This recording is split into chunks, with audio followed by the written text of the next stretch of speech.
প্রায় সেম। 2 নম্বর অঙ্কটাই বলছে কি, এটা এসেছে ফোর্থ ইয়ার অ্যাকাউন্টিং ডিপার্টমেন্ট 2013 সালের 2 দাগে, তার মানে বি পার্টে এসেছে। বলছে NEET profit of the company after providing taxation last 5 years, মানে ট্যাক্স প্রোভাইড করার পর, আফটার মানে কি পরে, কত টাকা দিছে 5 বছরে। প্রথম বছর দিছে 40,000, পরের বছর 50,000, 30,000, 70,000 আর 80,000, এভাবে দিয়েছে।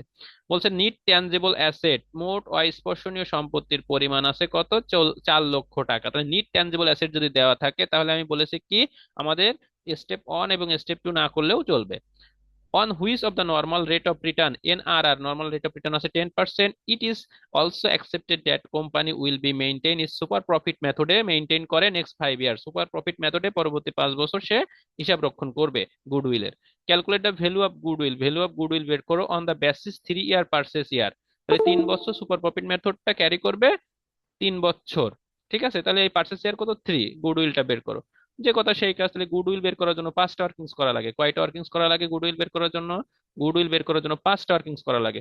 1 নম্বর ওয়ার্কিংস স্টেপ 1 কি ছিল, এভারেজ ক্যাপিটাল এমপ্লয়েড। তো সরি, ক্যাপিটাল এমপ্লয়েড, তো ক্যাপিটাল এমপ্লয়েড তো দরকার নেই, কারণ কি নিট ট্যানজিবল অ্যাসেট দেওয়া আছে।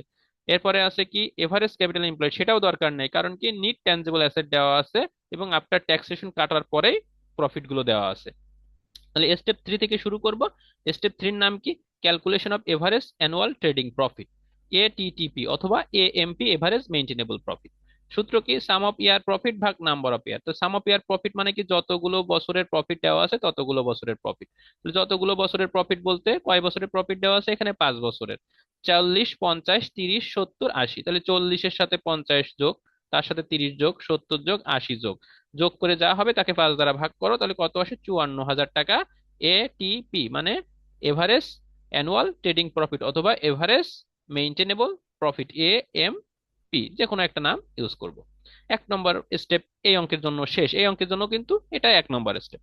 এরপরে হচ্ছে কি, এভারেজ অ্যানুয়াল ট্রেডিং প্রফিটের পরে আমাদের বের করতে হবে নর্মাল প্রফিট। নর্মাল প্রফিট বের করার সূত্র কি, এভারেজ ক্যাপিটাল এমপ্লয়েড ভাগ নর্মাল রেট অফ রিটার্ন। তো এভারেজ ক্যাপিটাল এমপ্লয়েড যেটা নিট ট্যানজিবল অ্যাসেট সেটা, তাহলে কত, 4 লক্ষ টাকা গুণ 10%। তাহলে 4 লক্ষ 10% করলে কত হয়, 40,000 টাকা। এ নর্মাল প্রফিট পেয়ে গেলাম। এবার স্টেপ 3 তে সুপার প্রফিটটা বের করব, এই অঙ্কের স্টেপ 3, ঠিক আছে, এই অঙ্কের স্টেপ 3 আর অন্য অঙ্কের স্টেপ 4। তাহলে সুপার প্রফিটটা আমরা বের করব। সুপার প্রফিট বের করার সূত্র কি, এএটিপি মানে কি annual, average annual trading profit minus normal profit, অথবা এভারেজ মেইনটেনেবল প্রফিটের আর একটা নাম কি, M P, average maintainable profit minus normal profit. তাহলে এভারেজ মেইনটেনেবল প্রফিট বের হয়েছিল 54,000, আর নর্মাল প্রফিট বের হয়েছিল 40,000। তাহলে 54,000 মাইনাস 40,000, তাহলে থাকে কত, 14,000।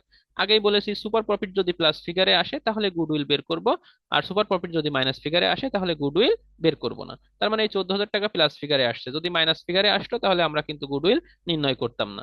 তাহলে সুপার প্রফিট গুণ নাম্বার অফ পার্সেস ইয়ার। তাহলে নাম্বার অফ পার্সেস ইয়ার অঙ্কে দেওয়া ছিল 3, সুপার প্রফিট বের হয়েছে 14,000, 14,000 গুণ 3, 42,000 টাকা গুডউইল। প্রশ্ন আছে কারোর, বলেন।